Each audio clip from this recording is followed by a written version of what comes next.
chceme základne NATO na Slovensku.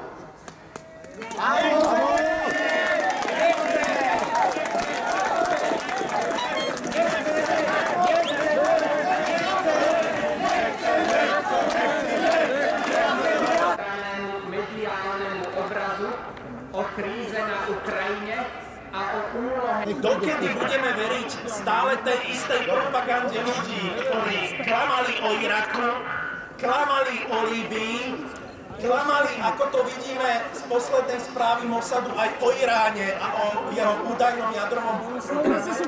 Rozvrátili krajiny a všade, kde zasiahli, nepriniesli ani mier, ani stabilitu. Rozvrat!